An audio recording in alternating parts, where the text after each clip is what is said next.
కొండలో లావాని కిందకి పిలవకో. నీడై తిరుగుతుంటాడు, కనిపించడు.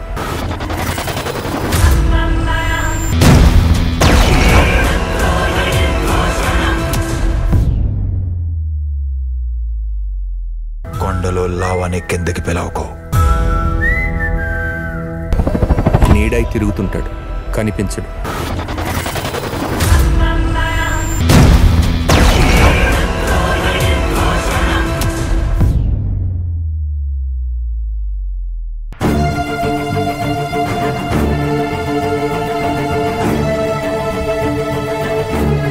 మేడం, లోపల బేబీ ఎలా ఉంది? యాక్టివ్గా లేదు సుందరి.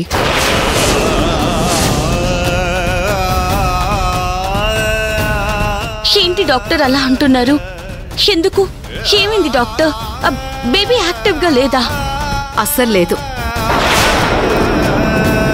నువ్వు సరోగేట్ మదర్గా నేనుంటాను అని అడగబట్టి ఒక నమ్మకంతో నీకు సరోగేట్ మదర్గా ఉండే అవకాశాన్నిచ్చాను.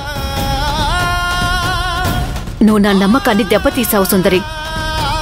నా మాట పోగొట్టావు.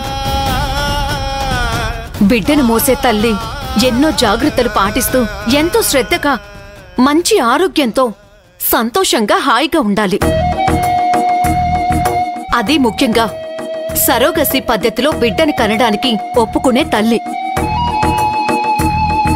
నీ లోపలున్న బిడ్డని చూస్తుంటే అసలు నువ్వు బిడ్డ గురించి ఏమాత్రం శ్రద్ధ పెట్టట్లేదని నాకు క్లియర్గా అర్థమవుతుంది. నేను కడుపులో ఉన్న బిడ్డ కోసం చాలా శ్రద్ధ తీసుకుంటున్నాను మేడం. మీరు శ్రద్ధ తీసుకోవడం లేదని అనకండి. ఒక డాక్టర్గా చెక్ చేసినప్పుడు ఆ విషయం నాకు తెలుస్తుంది సుందరి. ఇదేదో నోటితో అనే మాట కాదు. లోపల పిండం చాలా వీక్ అయింది. ఎందుకంత వీక్ అయింది?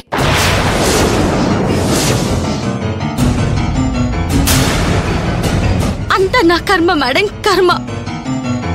నేను బిడ్డ గురించి బాగానే శ్రద్ధ తీసుకుంటున్నాను. ఏం తీసుకుంటున్నావు సుందరి? ఈ పాటికి బిడ్డ ఎలా ఉండాలి?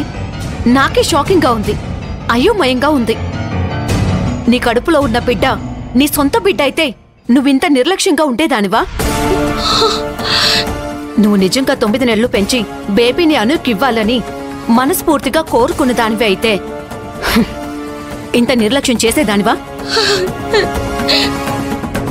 అంటే పరాయి బిడ్డ నాకెందుకులే అని నువ్వు అనుకోబట్టే కదా ఇంత నిర్లక్ష్యం చేశావు? కాదు డాక్టర్, నేను నిర్లక్ష్యం చేయలేదు. ఆపు సుందరి. కల్లారా కనపడుతూ మన సిచ్యువేషన్ ని చూస్తున్నప్పటికీ నువ్వు నెగ్లెక్ట్ చేయలేదనే మాట్లాడుతున్నావు. నీ బిడ్డే అయితే నేను కూడా ఎక్కువ మాట్లాడే రైట్ లేదు. కానీ నీ కడుపులో పెరిగేది పరాయి వాళ్ళ బిడ్డ. వాళ్లకు సరోగసి పద్ధతిలో బిడ్డను పెంచుతున్న తల్లిని చూపించలేకపోవచ్చేమో, కానీ బిడ్డ హెల్త్ గురించి, డెవలప్మెంట్ గురించి వాళ్ళకి నెల నెల మనం రిపోర్ట్ ఇవ్వాల్సి ఉంటుంది. ఇప్పుడు నేనేం రిపోర్ట్ ఇవ్వాలి? అసలు వాళ్ళకేమని సమాధానం చెప్పాలి? మేడం, బిడ్డ కేరింగ్ కోసం చుక్క నీరుని 48 అవర్స్ తాగొద్దు అంటే తాగలేదు. అదేంటి 48 అవర్స్ నీళ్లు తాకపోవడం ఏంటి? అంతా నా తలరాత డాక్టర్.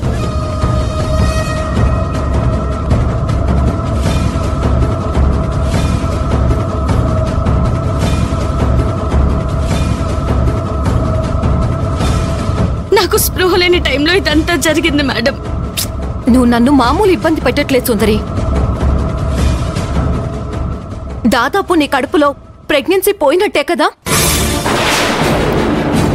దానికి బాధ్యత నాదవుతుందే తప్ప నీదవుతుందా?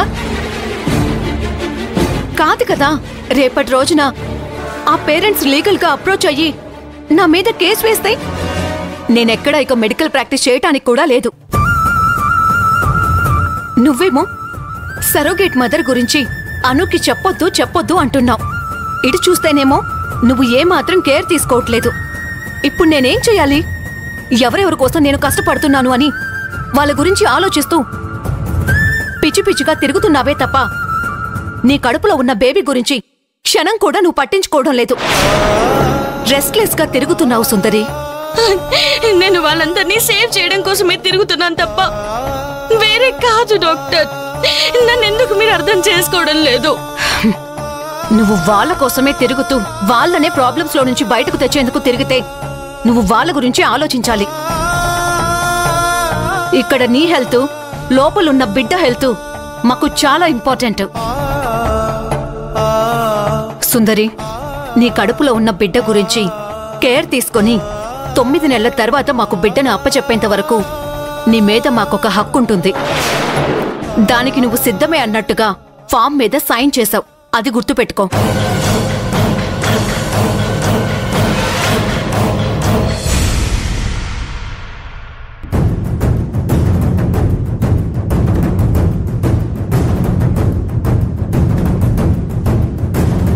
నేనేవేవో ప్లాన్స్ అని ఎత్తుగడలని వేస్తున్నాను, కానీ ఒక్కటి కూడా సరిగ్గా ఇంప్లిమెంట్ అవటం లేదు.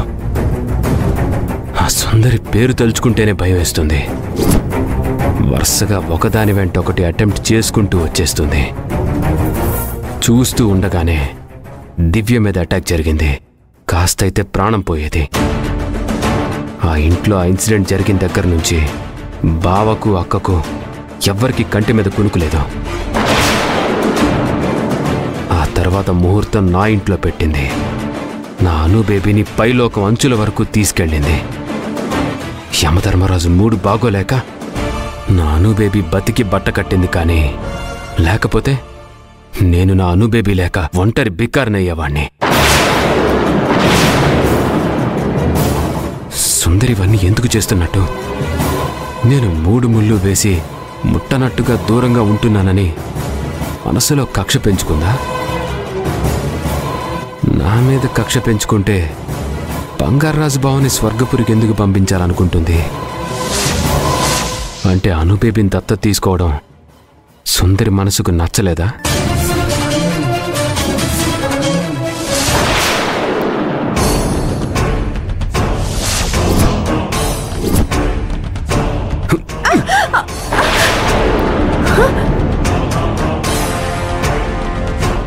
సారీ.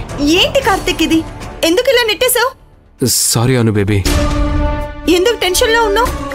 ఇప్పుడే ఆ సుందరి గురించి ఆలోచిస్తున్నాను అను బేబీ. ఇంతలో నా భుజం మీద లేడీ హ్యాండ్ పడేసరికి ఆ చెయ్యి సుందరిదనుకున్నాను.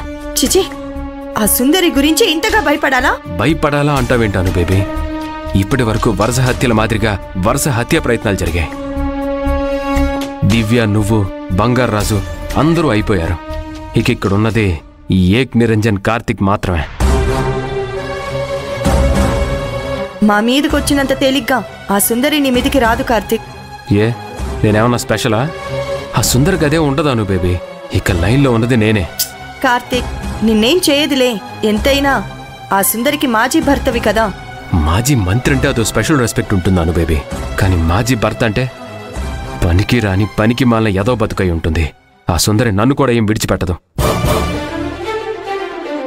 దానికి సెంటిమెంట్స్ ఏమీ లేవని అర్థం అవుతున్నాను బేబీ. ఆ సుందరిలో మంచి మానవత్వం, నా మన అనే రిలేషన్స్ ఏమీ లేవా?